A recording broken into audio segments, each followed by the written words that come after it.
حضرت ابراہیم علیہ السلام جب اپنے بیٹے اسماعیل سے ملنے گئے تو کیا کہا تھا؟ اسماعیل علیہ السلام شکار کھیلنے کے لیے گئے ہوئے تھے جنگل میں، بیوی نکل کے آئیں، دیکھا ایک بڈھا کھڑا ہے، کہا السلام علیکم، کہا وعلیکم السلام، کہا اسماعیل کہاں ہیں؟ کہا وہ تو جنگل میں گئے شکار کرنے۔ کہا اچھا بیٹا یہ بتاؤ کہ گھر میں گزر بسر کیسی چل رہی ہے؟ تو اسماعیل علیہ السلام کی بیوی نے کہا بہت بری کنڈیشن ہے، صبح کھا لو تو شام کو نہیں ملتا، شام کو کھا لو تو صبح نہیں ملتا، بہت برا حال ہے۔ حضرت ابراہیم علیہ السلام نے کہا ٹھیک ہے بیٹا کوئی بات نہیں، وہ آ جائیں جب تمہارے پتی گھر میں تو ان سے کہنا کہ ایک بوڑھا آدمی آیا تھا، اس نے تم کو سلام کہا ہے، اور دوسری بات اس نے یہ کہی ہے کہ گھر کی چوکھٹ ٹھیک نہیں ہے، گھر کی چوکھٹ بدل دو۔ چوکھٹ سمجھتے ہیں نا، دروازے پہ جو سامنے لگی ہوتی ہے چوکھٹ، کا گھر کی چوکھٹ بدل دو۔ اسماعیل کی بیوی کہتی بڈھا سٹیا گیا، گھر کی چوکھٹ تو ٹھیک ہے، وہ کہہ رہا ہے کہ ٹھیک نہیں ہے، ارے ہوا بھی آتی ہے گرمی میں، سردی میں دھوپ بھی آتی ہے، گرمی میں ہوا بھی آتی ہے، اور بڈھا کہہ رہا ہے گھر کی چوکھٹ ٹھیک نہیں ہے۔ شام کو اسماعیل علیہ السلام جب گھر پہ آئے تو پوچھا، بیوی نے کہا کوئی بڈھا آیا تھا، کہا اچھا، انہوں نے سلام کہا۔ اسماعیل سمجھ گئے کہ ہاں یہ میرے باپ، اچھا سلام کہا، کہاں، اچھا اور کیا کہا؟ اور کیا، وہ بڈھا تھا سٹیا گیا، اس کا دماغ خراب ہو گیا تھا۔ کہا نہیں بتاؤ تو کیا کہا اس نے؟ کہا گھر کی چوکھٹ ٹھیک نہیں ہے، اپنے پتی سے کہنا، شوہر سے کہنا گھر کی چوکھٹ بدل دو۔ کہا میری بیوی گھر کی چوکھٹ بدلنے کو کہا؟ کہاں، کیوں، کیا کچھ پوچھا تھا اس نے؟ کہا پوچھا تھا گھر میں گزر بسر کیسا چل رہا، تو میں نے بتا دیا بہت برا، صبح کھا لو تو شام کو بھوکی سوتی ہوں، شام کو کھا لو تو صبح بھوکی اٹھتی ہوں، ایک ٹائم کھا لو ایک ٹائم ملتا ہی نہیں ہے، تو جو تھا گھر کا حال وہ بتا دیا۔ کہا میری بیوی وہ بڈھا میرا باپ تھا، اور تم نے یہ کہہ کر ناشکری کر دی، تمہیں یہ کہنا چاہیے تھا کہ میں جس حال میں ہوں اللہ کا ہر حال میں شکر ادا کرنا چاہیے تھا، اور کہنا چاہیے تھا کہ ہر حال میں اللہ کا شکر ہے، جیسا بھی اس نے رکھا ہے ہر حال میں اللہ کی شکر گزار ہوں، یہ کہنا چاہیے تھا۔ لیکن تم نے یہ جملہ کہہ کر میرے باپ کو بہکا دیا، وہ سمجھ گئے کہ تم ناشکری ہو۔ جو اپنے رب کی شکر گزار نہ ہو وہ اپنے پتی کی شکر گزار کیسے ہو سکتی ہے؟ یا جو اپنے پتی کی شکر گزار نہ ہو وہ اپنے رب کی شکر گزار کیسے بن سکتی ہے؟ آئے میری بیوی چوکھٹ تم ہو، اور انہوں نے جو کہا کہ ان سے کہہ دینا کہ اپنے گھر کی چوکھٹ بدل دو، اس کا مطلب یہ ہے کہ انہوں نے بیوی بدل دینے کی بات کی ہے، یعنی تمہیں طلاق دینے کا حکم دیا ہے، لہذا اپنے باپ کا حکم مانتے ہوئے میں تمہیں طلاق دیتا ہوں، میں اپنے باپ کی نافرمانی نہیں کر سکتا۔ اتنی سی بات پر طلاق کی گھر کا حال چال ٹھیک نہیں ہے۔ ہماری ماں بہنیں سوچیں کہ آج وہ اپنے شوہروں کی کتنی نافرمانی کرتی ہیں۔ ایک مہینے کی تنخواہ لے کے شوہر گھر پہ آیا کہ خالی ہاتھ چلے آئے، تو فیئر اینڈ لولی نہیں لائے، پاؤنڈز لانا چاہیے تھا، چلے آئے ایسے ہی خالی ہاتھ، اور شوہر پوری زندگی بیچارہ کما کما کر کھلاتا رہے، ایک دن بیچاری کو ٹائم سے کھانا نہ ملے، یا ایک دن ٹائم سے اس کا میک اپ کا سامان نہ آئے۔ اچھا پڑوسی کی شادی میں ایسے جاؤں گے، ہم ہی چڑیل لگیں گے، تم نے کیا کیا بتائیے؟ ہماری سہیلی کی شادی ہے اور ہم ایسے جائیں گے؟ جب سے آئی ہوں تمہارے گھر میں پریشان ہوں۔ اور شوہر کے دل پہ کیا بیتتی ہے، جبکہ شادی میں تمہیں نئے کپڑے پہن کر جانے کی ضرورت تھی ہی نہیں، کیونکہ نئے کپڑے پہننے کا حق شوہر کے سامنے ہے۔ یہ عورتوں کی پتہ نہیں کون سی عادت ہے، نئے کپڑے اور اچھے کپڑے گھر میں رکھے رہیں گے، گھر میں وہ بھنگن بن کر رہیں گی۔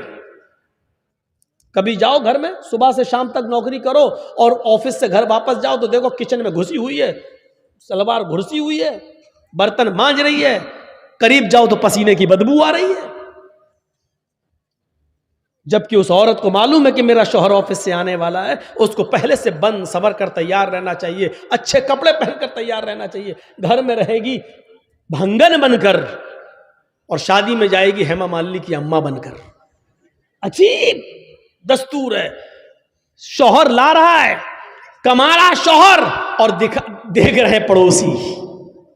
دیکھ رہے گاؤں والے، دیکھ رہے محلے والے. یہ عجیب سسٹم ہے، عجیب سسٹم. ہماری ماں بہنوں کو اس سسٹم کو بدلنا پڑے گا، اس سسٹم کو بدلنا پڑے گا، سیکھنا پڑے گا حضرت ام سلیم سے. حضرت ابو طلحہ کا بیٹا، اے بیٹا کیا ہو گیا؟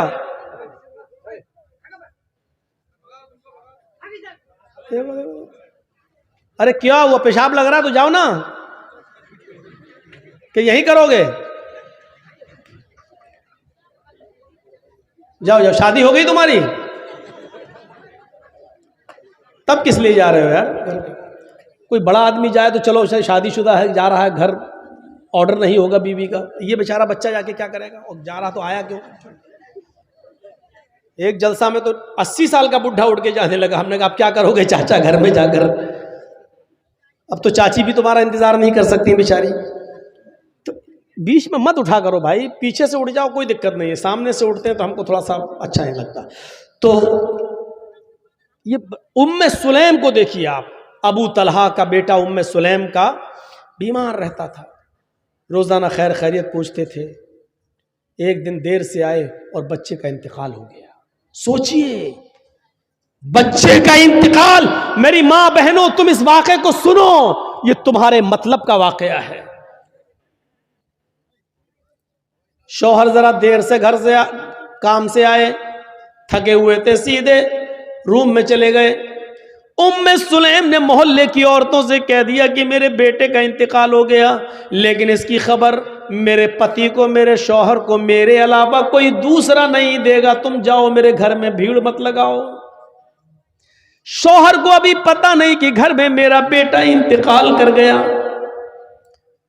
شوہر عشاء کے بعد گھر میں آئے.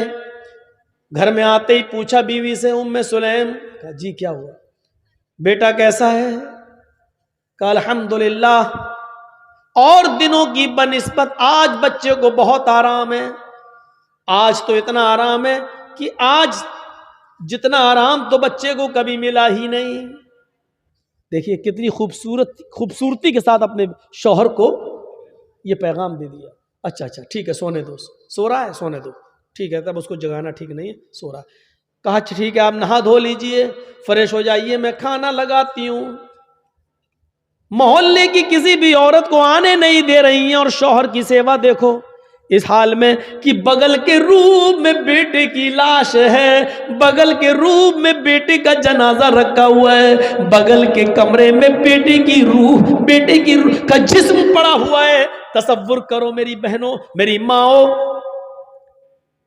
کھانا کھلایا اچھی طریقے سے، شوہر نے کھانا کھایا. ام سلیم بھی اپنے شوہر کے ساتھ کھانا کھا رہی ہیں، اور کھانا کھانے کے بعد ام سلیم نے میک اپ کیا، خوشبو لگائی. عورت خوشبو لگا سکتی ہے لیکن گھر کے اندر،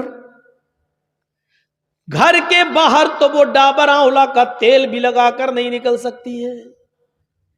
گھر کے باہر اگر جاتی ہے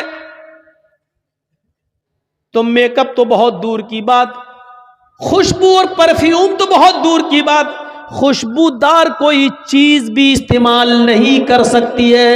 اگر کسی تیل میں سینٹ آتا ہے، خوشبو آتی ہے، تو وہ تیل بھی لگا کر گھر سے باہر نہیں نکل سکتی ہے. کوئی بجنے والی چیز بھی پہن کر گھر سے باہر نہیں نکل سکتی ہے. چوڑیاں جو کھنکھناتی ہیں اور چلیں تو آواز کریں، وہ گھر سے باہر نکلتے وقت تو چوڑیاں بھی نہیں پہن سکتی ہے. پائل جو چلتے وقت جو پائلوں کی چھنکار اور اس کی آواز اور اس میں لگے ہوئے گھنگروؤں کی آواز اگر آتی ہے تو وہ ایسی پازیب اور ایسی پائل اور ایسے گھنگرو بھی نہیں پہن سکتی ہے. یاد رکھیے میری بہنوں، میری ماؤں، میری بیٹیوں، سوچئے گا ضرور اور غور کیجئے گا کہ لپسٹک، کریم، پاؤڈر تو بہت دور کی بات ہے، گھر سے نکلنا ہے تو خوشبودار تیل لگا کر بھی نہیں نکل سکتی ہے. چوڑیاں جو کھنکھناتی ہیں کھن کھن کی آواز یا چلتے وقت چوڑیوں کی آواز آئے, چلتے وقت ہاتھ ہلیں اور چوڑیاں بولیں, تو ان چوڑیوں کو پہن کر بھی نہیں جانا ہے. پائل اگر اس میں آواز ہے تو وہ بھی پہن کر نہیں جا سکتی ہیں. یہاں تک کہ اگر اونچی ہل کی چپل, اونچی ہل کی سینڈل پہن کر وہ چلتی ہے اور سڑک پر یا پکی زمین پر چلتے وقت تو سینڈل کی کھٹ کھٹ کی آواز آتی ہے, تو ایسی سینڈل اور ایسی چپل پہن کر بھی عورت نہیں جا سکتی ہے کہ جس سے اس کے پیروں کی کھٹ کھٹ کی آواز سے مردوں کے چہرے متوجہ ہوں, مرد اس کی طرف مائل ہوں اور اس کی طرف دیکھنا شروع کر دیں. ایسی چپل بھی نہیں پہننا ہے. پہنیے, ممتا دیدی کی طرح پہن لیجیے, ہوائی چپل پہن کے جائیے, کون منع کر رہا آپ کو؟ شان میں گستاخی ہو گئی مولانا صاحب. اب ہمارے بوتن آ گئے 150 روپے کی چپل پہنیں گے. اب تم 300 کی 500 کی ہل والی چپل پہنو گی, ہل والی چپل پہن کے جاؤ گی تو بولے گی کھٹ کھٹ, ادھر نوجوانوں کی دل بولیں گے دھاک دھاک. یہ صورتحال ہو رہی ہے آج کل. تمہاری چپلوں کی ادھر سے آواز, ادھر لڑکوں کے دل. اس اسلام نے اسی سے تو روکا ہے, جڑ کو ہی ختم کر دیا ہے. اونچی ایڑی کی اونچی ہل کی چپل بھی عورت اگر آواز کرتی ہے تو نہیں پہن سکتی ہے. چوڑی اگر آواز کرتی ہے تو نہیں پہن سکتی ہے. ایک آدھ کڑا پہن لیا کوئی بات نہیں, ایک کڑا پہن لیا اس میں, ایک کڑا پہن لیا اس میں, آواز تو نہیں کر رہا, جائیے. لیکن ہاتھوں میں ساکس ہونا, گلیوز ہونا چاہیے, پیروں میں ساکس ہونا چاہیے. جائیے, ٹخنے سے نیچا نقاب اوڑھنی یا چادر ٹخنے سے نیچا ہونا چاہیے, اتنی نیچی ہونی چاہیے کہ آپ کی چپل بھی نظر نہ آئے, چپل سی چھپی ہوئی ہو, اور آپ کا نقاب, آپ کا حجاب, آپ کی چادر زمین کی مٹی سے چھلتی ہوئی, روڈ سے چھلتی ہوئی جانی چاہیے. یہ ہے اسلامی پردہ. مولانا صاحب کیوں بتا رہے ہو؟ ہمیں کرنا ہی نہیں ہے, ہمیں کرنا ہی نہیں ہے. ارے تمہیں کرنا نہیں, ہمیں تو بتانا ہے. 1 سال کے بعد جلسہ لوگ کراتے ہیں بیچارے, اسی مقصد سے تو کراتے ہیں. تو یہ ہونا چاہیے, یہ تو عورت یہ سب چیزیں پہن کر نہیں نکل سکتی ہے. اس ابراہیم علیہ السلام نے کہا بیوی کو طلاق دے دیا, کہا میں نہیں رکھ سکتا. ہماری ماں بہنوں, ام سلیم کے اس واقعے سے عبرت حاصل کرو. میک اپ کرتی ہیں, خوشبو لگاتی ہیں, خوشبو لگانے کے بعد وہ اپنے شوہر کے پاس بھی جاتی ہیں اور وہ اپنے شوہر سے مجامعت بھی کرتی ہیں, ہم بستر بھی ہوتی ہیں. سوچئے, بغل میں بیٹے کی لاش ہے, بیٹے کا جنازہ ہے, اور وہ رات میں میک اپ.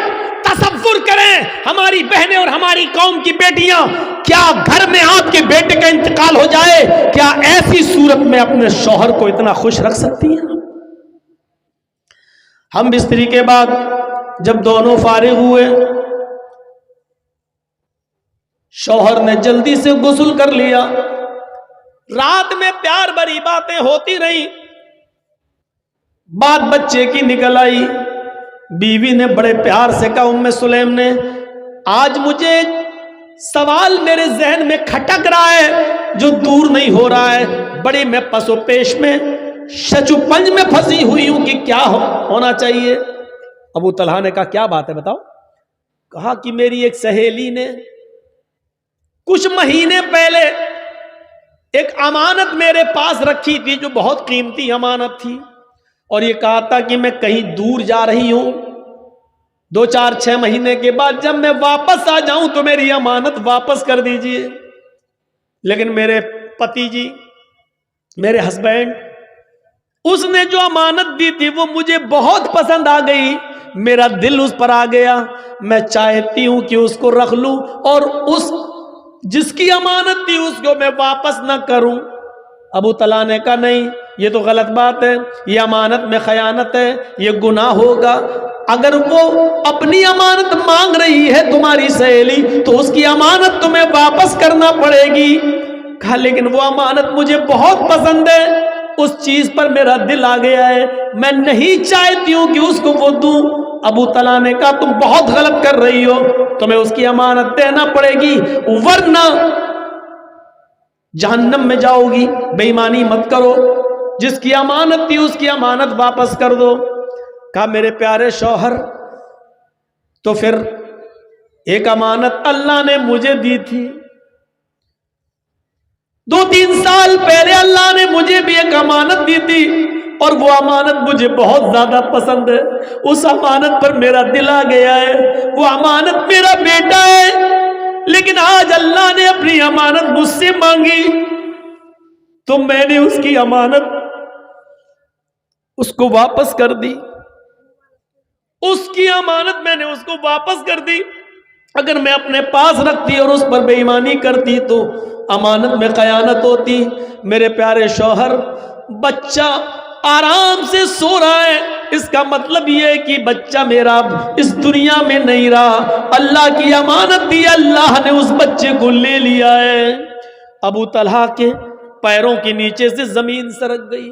بولے تو کچھ نہیں, لیکن کہا کہ اس حال میں بھی تم مجھے کھانا کھلا رہی ہو, تم مجھ سے ہم بستری کر رہی ہو, پیار و محبت تم نے مجھ سے کیا ہے, تم نے بچے کے بارے میں مجھے بتایا نہیں. وہ تو ٹھیک ہے, اللہ کی امانت تھی, اللہ نے لے لیا, لیکن اس کا یہ مطلب تو نہیں تھا کہ تم محلے کی عورتوں کو بھی روکے رکھو. کوئی بات نہیں ہے, صبح سورج نکلنے کے بعد اس بچے کو دفن کر دیا جائے گا. حضرت ابو طلحہ جیسی اذان کی آواز ہوتی ہے مسجد میں جاتے ہیں, اللہ کے نبی صلی اللہ علیہ وسلم نماز پڑھاتے ہیں, اور نماز پڑھانے کے بعد جب ابو طلحہ اللہ کے نبی کے پاس بیٹھتے ہیں اور پوری کی پوری رات کی داستان سنا دیتے ہیں. اللہ کے نبی, ایسا ہوا میری بیوی نے رات میں بھی نہیں بتایا ہے, میری بیوی نے مجھے کھانا بھی کھلایا ہے, اس کے بعد ہم بستری بھی کیے, شاریرک سمبند بھی بنایا ہے. اے اللہ کے نبی, اس کے بعد کا اللہ کی امانت دی, اللہ نے لے لیا. اللہ کے نبی فرماتے ابو طلحہ بس اے ابو طلحہ, اللہ تمہاری بیوی کو جزائے خیر دے, اللہ اس کو اچھا بدلہ دے, اور تم دونوں نے آج رات میں جو مجامعت کی, جو ہم بستری کی ہے, اللہ اس میں برکت عطا فرمائے, اللہ اس میں برکت عطا فرمائے, اللہ اس میں برکت دے.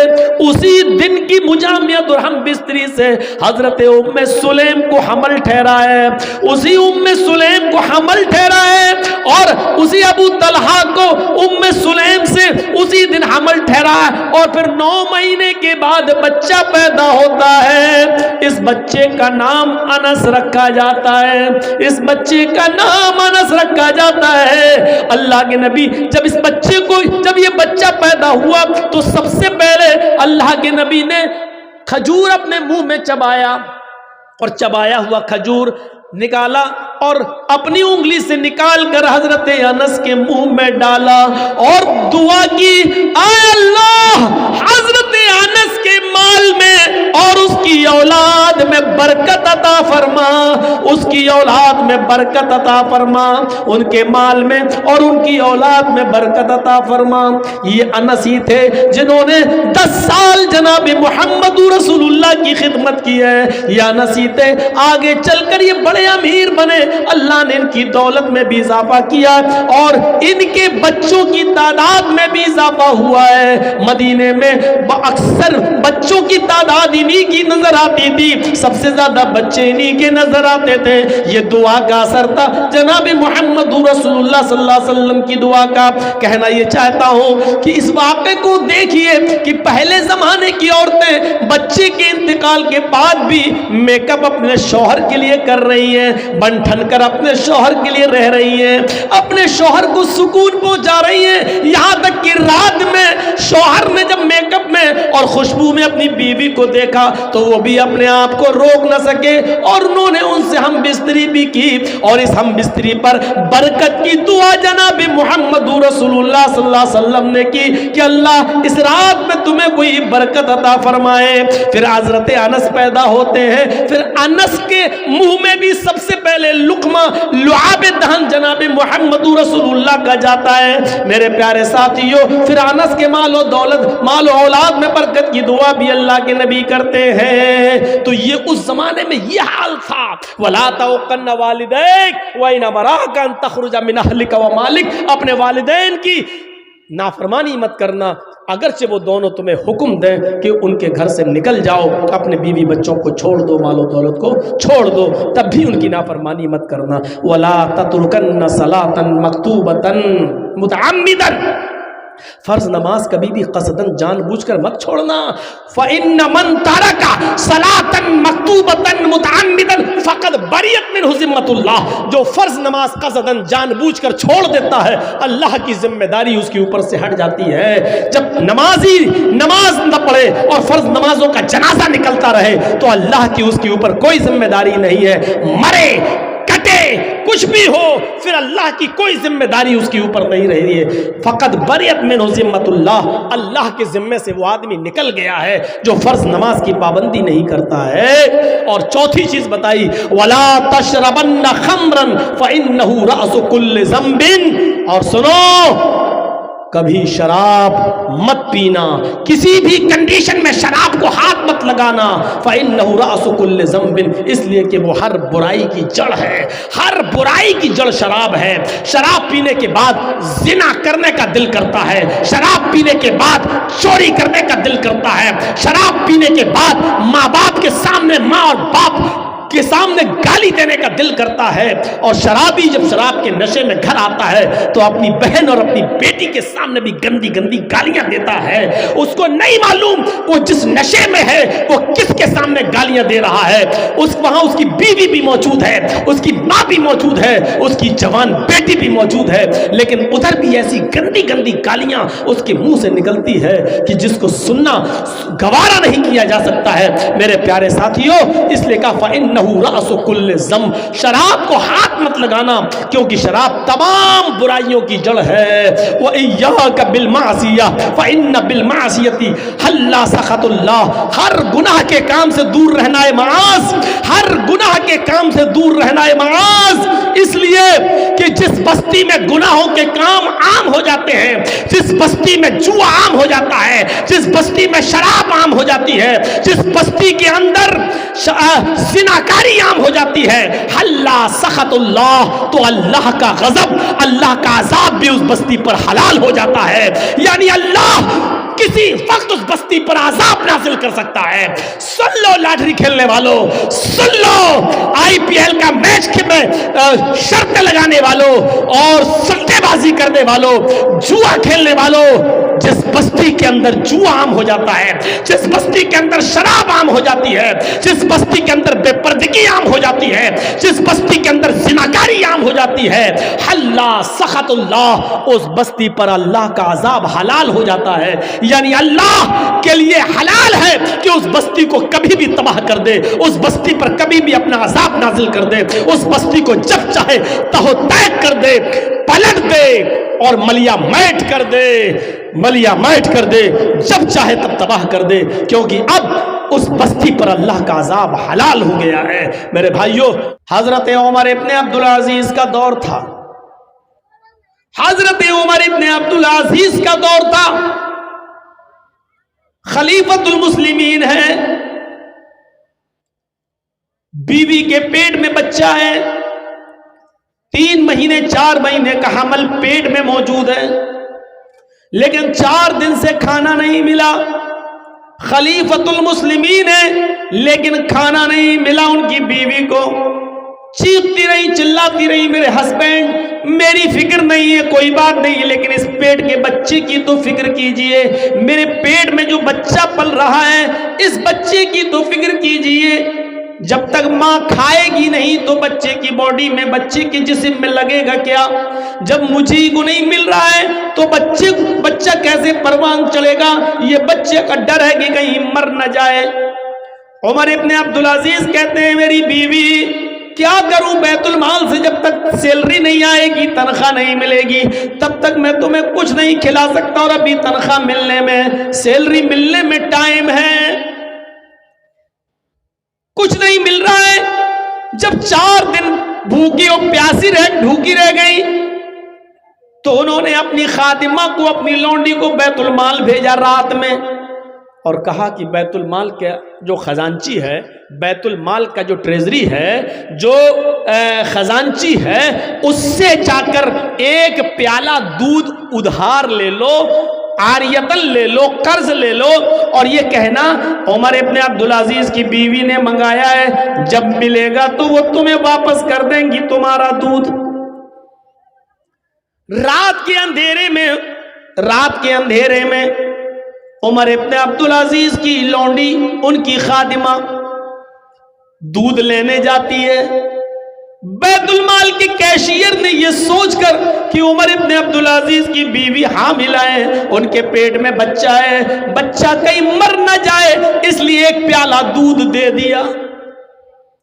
ایک پیالہ دودھ رات کے اندھیرے میں جب لے کر آ رہی ہیں اور گھر کے دروازے کے اندر جب گھستی ہیں تو عمر ابن عبدالعزیز اپنے گھر میں بنے ہوئے کنویں کے پاس بیٹھ کر وضو بنا رہے تھے تہجد کی نماز پڑھنے کے لیے۔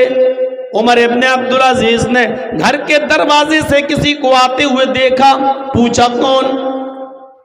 خادمہ نے جواب دیا، آپ کی خادمہ، آپ کی سروینٹ۔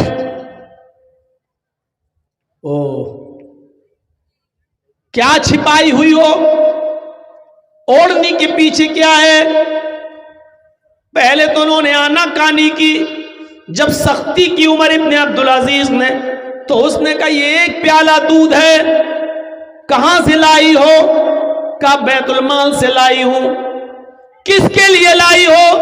کہا آپ کی بیوی کے لیے لائی ہوں، 4 دن سے اس نے کچھ نہیں کھایا ہے، پیٹ میں حمل ہے، ڈر ہے کہ کہیں ایسا نہ ہو کہ اگر کچھ نہ ملے تو پیٹ میں بچہ مر نہ جائے کہیں۔ اس واقعے کو سننے کے بعد ایمانداری کے ساتھ بتائیے گا، لاٹری کا ٹکٹ خریدنے سے پہلے اس واقعے کو ذہن میں رکھ لیجئے گا، آئی پی ایل میں سٹا لگانے سے پہلے اس واقعے کو ذہن میں رکھ لیجئے گا، مال حرام کھانے سے پہلے اس واقعے کو ذرا ذہن میں رکھ لیجئے گا۔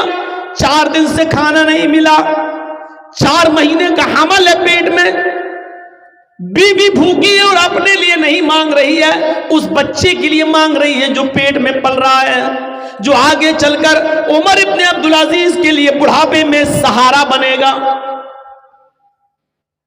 لیکن اپنی خادمہ سے وہ دودھ بھی چھین لیتے ہیں۔ ان کی بیوی کہتی ہے،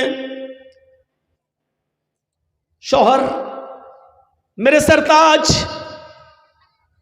میں اپنے لیے نہیں اس بچے کے لیے مانگ رہی ہوں، جو آپ کی امانت ہے، میرے پیٹ میں پل رہا ہے، دیکھیے اگر 1-2 دن اور کچھ نہ ملا تو یہ بچہ بھوکا مر جائے گا۔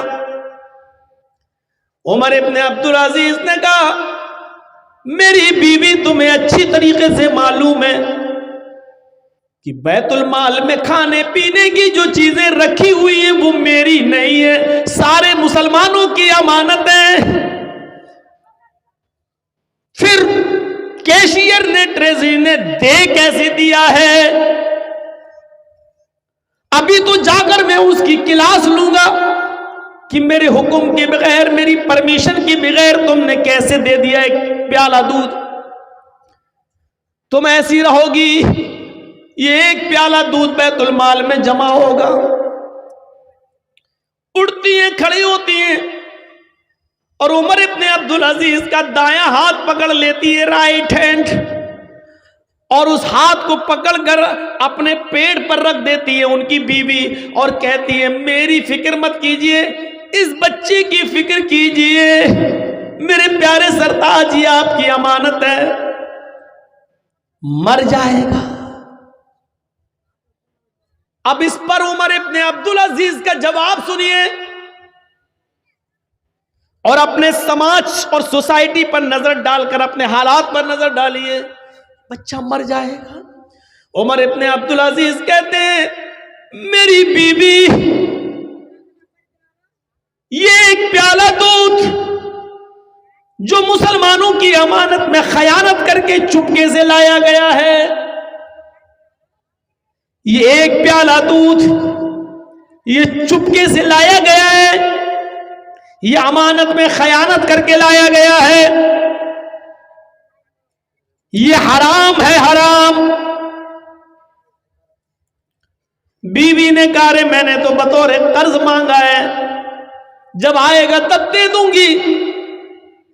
عمر ابن عبدالعزیز نے کہا جب آئے گا تب دے دو گی، لیکن سارے مسلمانوں سے اس کی اجازت نہیں لی گئی ہے، صرف خزانچی نے نکال کر اس لیے دے دیا ہے کیونکہ تم میری بیوی ہو، یہ دودھ تمہیں نہیں ملے گا۔ کہا اس بچے کی بھی فکر نہیں ہے۔ عمر ابن عبدالعزیز نے روتے ہوئے کہا میری بیوی اپنے پیٹ کے بچے سے کہہ دو۔ یہاں کلیجے ہل جاتے ہیں، یہاں دل کانپ جاتے ہیں عمر ابن عبدالعزیز کے ان جملوں پر۔ میری بیوی اپنے پیٹ کے بچے سے کہہ دو میری امانت تمہارے پیٹ میں پل رہی ہے، اس کو بول دو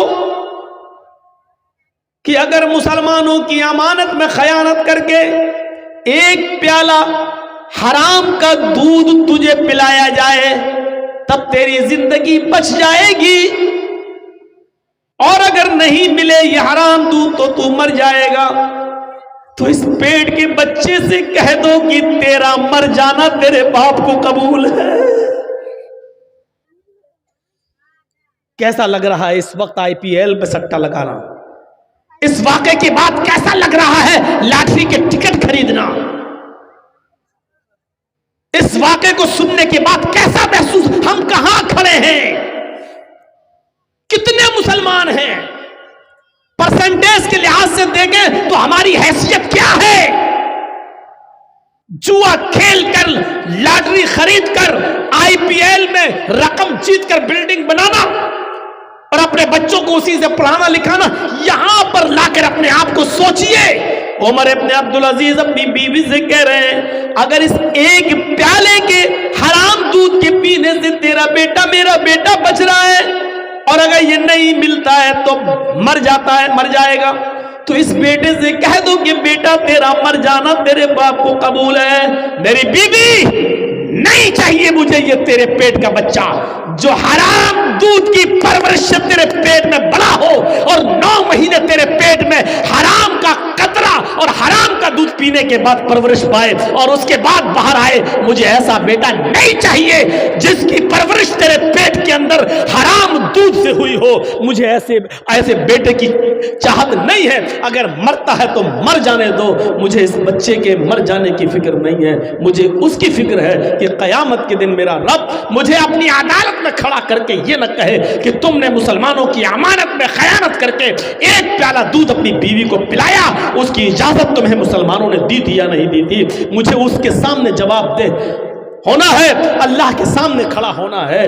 میری بیوی اگر یہ بیٹا مرتا تو مر جانے دو، مجھے اپنے بیٹے کا مر جانا قبول ہے، لیکن مال حرام کا ایک پیالہ دودھ پلانا مجھے گوارا نہیں ہے۔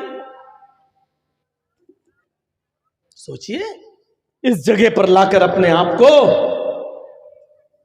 بڑے سے بڑے ترم خاں بنے بیٹھے ہیں۔ بلڈنگوں کو دیکھو، عالی شان مکان کو دیکھو۔ 2 سال پہلے رکشہ چلا رہے تھے اور 2 سال کے بعد ایک دم بلڈنگ بن گئی۔ پتہ لگاؤ اس بلڈنگ میں کتنے غریبوں کا خون موجود ہے، کتنے لوگوں کی ایک جھٹکے میں تم نے رقم جیت لی اور اپنے پاس کر لی، اپنی بلڈنگ تو بنا لی، لیکن تم نے اس کے بیوی اور بچوں کو کنگال کر دیا اور روڈ پہ لائے۔ بہت سے تو خودکشی کرنے پر مجبور ہو گئے اس لیے کہ اتنا قرضہ ہو گیا کہ وہ قرضہ جب دینے کے لائق نہیں رہے تو خودکشی کر لی اور مر گئے، مر جانا گوارا کر لیا انہوں نے۔ اس کے ذمہ دار کون ہے؟ ہمیں سوچنا ہے، ہمیں اپنے معاشرے کا جائزہ لینا اور اپنے سماج کا جائزہ لینا ہے۔ ایک ابو بکر صدیق کا واقعہ آپ کے سامنے رکھیے۔ ایک کھجور وہ بھی دھوکے سے کھائی، اس کو بھی نکال دی۔ ایک عمر ابن عبدالعزیز کا منظر سامنے رکھیے، عمر ابن عبدالعزیز کا منظر سامنے رکھیے۔ عمر ابن عبدالعزیز نے ایک پیالہ دودھ نہیں پینے دیا، ایک پیالہ دودھ اپنی بیوی کو نہیں پینے دیا، بلکہ یہ کہہ دیا بچہ مرتا ہے تو مر جانے دو۔ حالانکہ اللہ رب العالمین نے اس تقوی کی طاقت سے ان کے بچے کو محفوظ رکھا ہے۔ کھجور پھر کہیں سے گفٹ میں آئے، پھر انہوں نے کھجور کھایا، پانی پیا. یہ سچ ہے جب اللہ سے کوئی ڈرتا ہے تو اللہ اس کے لیے نکلنے کا راستہ بھی بنا دیتا ہے. وَمَن يَتَّقِ اللَّهَ يَجْعَل لَّهُ مَخْرَجًا وَيَرْزُقْهُ مِنْ حَيْثُ لَا يَحْتَسِبُ. جو اللہ سے ڈرے گا, جو تقوی اختیار کرے گا, جو اللہ سے ڈرے گا, اللہ اس کے لیے نکلنے کا راستہ بنا دے گا. اللہ اس کے لیے نکلنے کا کوئی سبیل, کوئی راستہ نکال دے گا. ایسی جگہ سے اس کو رزق دے گا جہاں بندے کو وہم و گمان بھی نہیں ہوگا. جو اللہ سے ڈرے گا اللہ اس کے لیے راستہ نکالے گا. اللہ نے بھوکا اٹھاتا ضرور ہے وہ, لیکن بھوکا سلاتا نہیں ہے. چڑیوں کو دیکھ لو آپ, چڑیوں کو. اور سمندر میں ایک وہیل مچھلی ایسی بھی ہے جو 40 ٹن روزانہ ایک دن میں اس کی خوراک ہے. مچھلیاں کھاتی ہے, گوشت کھاتی ہے. کتنا؟ 40 ٹن ایک دن میں. 40 ٹن. وہ اتنی بڑی مچھلی ہوتی ہے کہ بڑے بڑے جہازوں کو بھی پلٹ دیتی ہے. کروٹ لی, جہاز ادھر سے ادھر ہو گیا. 40 ٹن مچھلی, وہ ویل مچھلی 40 ٹن گوشت کھاتی ہے. 40 ٹن. میرا رب اس مچھلی کو بھی بھوکا نہیں سونے دیتا ہے. میرا رب اس کو بھی دیتا ہے. جس کو 40 ٹن گوشت کی ضرورت ہے اللہ اس کو بھی دیتا ہے. 2 روٹی, 2 مٹھی بھات کھانے والا, 2 مٹھی چاول کھانے والے. تو اپنے بھائی کی زمین بھی اپنے نام کرنا چاہتا ہے, اس کا جوئے کے ذریعے مال بھی جیتنا چاہتا ہے, IPL کے میچ میں سٹا لگا کر اس کی کمائی پر بھی قبضہ کرنا چاہتا ہے. یہ تیرا بھائی ہے. اللہ کے نبی فرماتے ہیں المسلم اخو المسلم. مسلم مسلم کا بھائی ہوتا ہے, مومن مومن کا بھائی ہوتا ہے. جو تم اپنے لیے پسند کرو وہ اپنے بھائی کے لیے پسند کرو. وہ ایک زمانہ تھا, کسی صحابی کے گھر میں چوہے بہت زیادہ آ گئے. وہ بڑا پریشان تھا اپنے چوہوں سے. تو اس نے کسی سے پوچھا, یار چوہوں کا کیا علاج ہے, میرے گھر میں چوہے بہت آ گئے ہیں, کیا کروں؟ تو اس آدمی نے مشورہ دیا, ایک بلی لے آؤ. ہاں یار یہ تو صحیح ہے, بلی لاؤں گا تو بلی چوہے کو کھا جائے گی. ٹھیک ہے. 3 دن کے بعد وہ آدمی پھر مل گیا. پوچھا کیا ہوا, بلی لائے؟ کہا نہیں. پھر کہا چوہے گھر میں ہیں, بلی نہیں لاؤں گا. کہا کیوں؟ میں نے تو آپ کو اچھا مشورہ دیا تھا. کہا مشورہ اچھا نہیں تھا, بعد میں نے سوچا بہت برا مشورہ تھا تمہارا. میں نے تو اچھا مشورہ دیا تھا بلی لانے کا, بلی لاؤ گے تو چوہے کو کھا جائے گی. کہا نہیں, تم نے مجھے مشورہ دیا بلی لانے کا, میں نے اپنی بیوی سے کہا, بیوی نے کہا بلی لے آؤ, اچھا مشورہ ہے. رات میں نے سوچا اگر میں بلی لے آؤں گا تو بلی ایک چوہا کھائے گی, لیکن چوہے اس بلی کو جب اس گھر میں دیکھیں گے تو بھاگ جائیں گے اور بھاگ کر میرے پڑوسی کے گھر میں گھس جائیں گے. ہمارا گھر چھوڑ کر چوہے بھاگیں گے, پڑوسی کے گھر میں چلے جائیں گے. آج ہمیں تنگ کر رہے ہیں, کل پڑوسی کو تنگ کریں گے. اور اللہ کے نبی نے فرمایا جو تم اپنے لیے پسند نہیں کرتے ہو وہ اپنے بھائی کے لیے بھی پسند نہ کرو. تو جو چوہے میں اپنے لیے پسند نہیں کرتا ہوں, یہ کیسے گوارا کر لوں کہ یہ چوہے بھاگ کر پڑوسی کے گھر میں چلے جائیں اور اس کو پریشان کریں. غور کرو, وہ یہ سوچتے تھے اور ہم یہ سوچ رہے ہیں اس اوور میں کتنے رن بنیں گے, 10,000 یا تو ادھر یا ادھر. ہم یہ سوچ رہے ہیں کہ اس کی رقم ہمارے پاس آ جائے اور ایک ہی جھٹکے میں یہ تو آپ کے پاس آ جاتی ہے یا آپ کے پاس سے چلی جاتی ہے. دونوں ہی صورتوں میں ہم کنگال ہو رہے ہیں. اگر آپ کنگال ہوئے تب بھی ہمارا بھائی, میں کنگال ہوا تب بھی آپ کا بھائی, دونوں ہی صورتوں میں ہم کنگال نظر آتے ہیں. جو ہم اپنے لیے پسند نہیں کر رہے ہیں وہ اپنے بھائی کے لیے کیوں پسند کرتے ہیں؟ میرے بھائیو ذرا تصور تو کرو, ذرا تصور کرو. عرب کے اندر یہ دستور عام ہو چکا تھا, اسی لیے معاشرے کی اصلاح کرو اور معاشرے میں جو برائیاں پھیلی ہوئی ہیں ان کو نکالیے, ان کو دور کیجئے. سماج میں ایک سوسائٹی اور سماج میں ایک ایسی میٹنگ ہونی چاہیے. میٹنگ, شراب پینے والے کو کیا سزا دی جائے, جوا کھیلنے والے کو کیا سزا دی جائے. بہت سے معاملے آپ کے ہاں ہوتے بھی تو ہیں. کوئی لڑکا کسی لڑکی کو لے کے بھاگ جائے تو میٹنگ بیٹھ جاتی ہے, جرمانہ دو, یہ دو, وہ دو. سماج میں بہت جلدی سرپنچ لوگ بیٹھ جاتے ہیں کہ ایسا کیا, ہاں چلو میٹنگ ہوگی,